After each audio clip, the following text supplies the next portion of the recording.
Assalamualaikum warahmatullahi wabarakatuh. Alhamdulillahirabbil alamin. Allahumma sholli ala sayyidina Muhammad wa ala ali sayyidina Muhammad. Sahabatku Ahlus Sunnah wal Jamaah yang insyaallah selalu dimuliakan oleh Allah. Semoga Allah panjangkan umur Anda, rezeki yang bermanfaat dan juga ilmu yang bermanfaat bagi orang lain. Amin ya rabbal alamin. Masya Allah. Beberapa waktu lalu saya lihat satu buah pesan dari Al-Mukarram Al-Ustadz Zulkifli Muhammad Ali LCMA. Beliau berkata tentang ibadah yang dimiliki oleh Imam Mahdi. Beliau berkata, kalau Anda ingin melihat bagaimana ibadah yang dimiliki oleh Imam Mahdi, oleh sahabat, itu ada pada diri Imam Mahdi. Ibadahnya keren banget. Dari mulai bangun tidurnya hingga ia tidur kembali, semuanya ibadahnya menyerupai sebagaimana ibadahnya sahabat. Masya Allah. Dari mulai sunnah-sunnahnya, dari mulai wajibnya sebagaimana seorang mukmin di zaman Rasulullah Shallallahu Alaihi Wasallam, seperti itulah ibadah yang dimiliki, yang dilakukan oleh imam kita, yaitu Imam Mahdi. Masya Allah, insya Allah kita dipertemukan oleh Allah dengan Imam Mahdi tersebut. Amin ya rabbal alamin. Nah,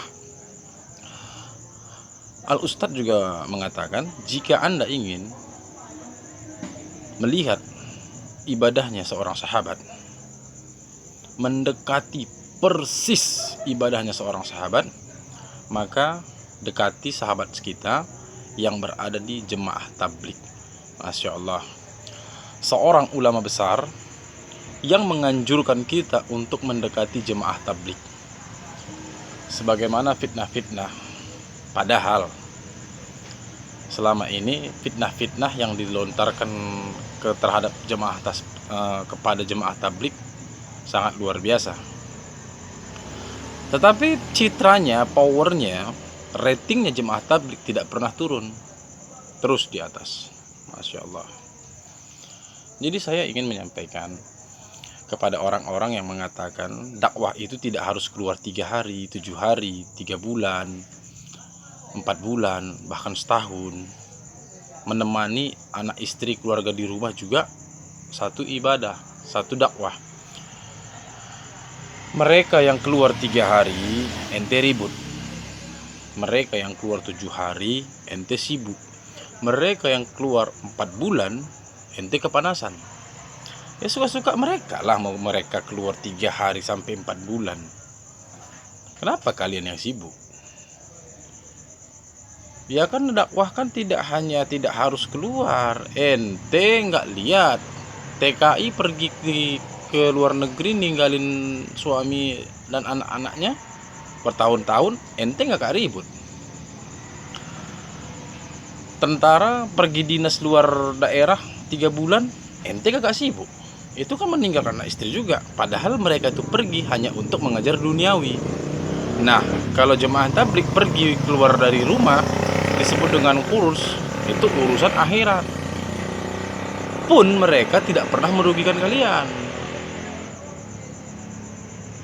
Limper dibelah 7 pun tak ada kalian dirugikan. Mereka mengamalkan sunnah-sunnah Rasulullah, mulai dari hal yang terkecil sekalipun sampai hal yang paling besar. Apa itu sunnah yang paling kecil? Dimulai dari menggunting kuku. Mereka gunting kuku, dimulai dari telunjuk dulu, habis itu jari tengah, jari manis ke kelingking, habis itu pindah lagi ke kelingking jari kanan. Tidak serta-merta mereka itu tidak menjalankan sunnah. Mereka itu ahli sunnah, tetapi mereka tidak pernah merasa paling sunnah. Kalian-kalian yang mengkafirkan mereka, kalian-kalian yang menyesatkan mereka, bahkan kalian itu berkata bahwasanya kalian itu adalah ahli sunnah, yang mencintai sunnah. Sunnah yang paling kecil apa yang udah kalian lakukan? Jangan-jangan kalian bersiwak aja tidak? Kalian mengaku pecinta sunnah.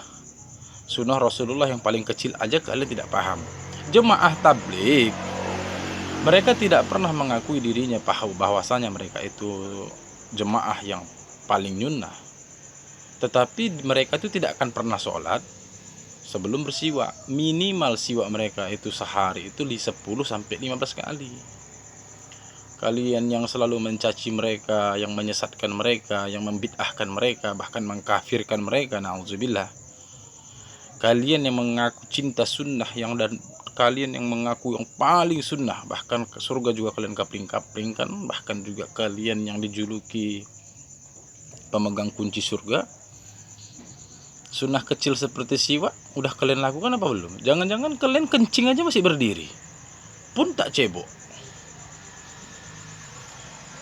Nah, jadi intinya jemaah-jemaah tablik itu pergi berdakwah itu adalah tidak lain hanya untuk memamurkan masjid dan memahamkan Islam kepada orang yang sudah Islam, dan memperkenalkan Islam kepada orang yang belum Islam.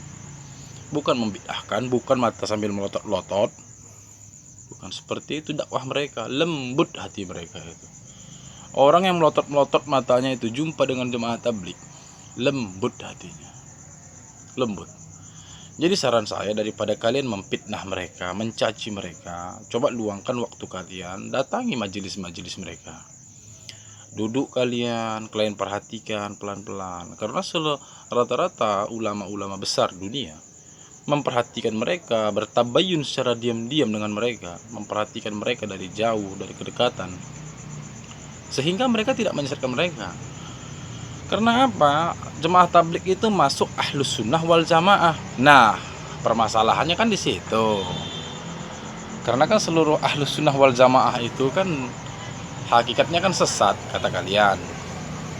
Tidak. Dan buat teman-teman saya yang dari kelompok ahlus sunnah wal jamaah, jika ada jemaah tablik ke kampung kalian, ke tempat kalian, ke daerah kalian, sambut mereka. Jadikan mereka seperti pahlawan. Bahagiakan hati mereka. Karena sesungguhnya mereka itu adalah berjuang di jalan Allah, bukan kalian usir. Nah, kemarin ada yang berkata kepada saya, "Mas, itu ada kaum Wahabi masuk ke kampung kita." Saya perhatikan, oh itu bukan Wahabi, itu sahabat kita, itu saudara kita. Karena apa? Wahabi itu tidak bersorban. Wahabi itu mengkafirkan orang yang bersorban. Sedangkan mereka ahlus sunnah wal jamaah atau jemaah tablik, mereka semuanya pakai sorban. Hanya itu yang membedakan mereka jemaah tablik dengan wahabi-wahabi ini. Jadi itu saja, hanya itulah beda kecilnya. Dan mereka tetap bersiwak. Oke, sekian vlog saya kali ini mengenai pembelaan terhadap majelis jemaah tablik. Sesungguhnya jemaah tablik itu bukan sesat. Orang yang mengatakan sesat, mereka lah yang sesat. Oke, terima kasih rekan-rekan Mas Biring. Lain waktu kita jumpa lagi dengan vlog-vlog berbagai macam cerita lagi. Assalamualaikum.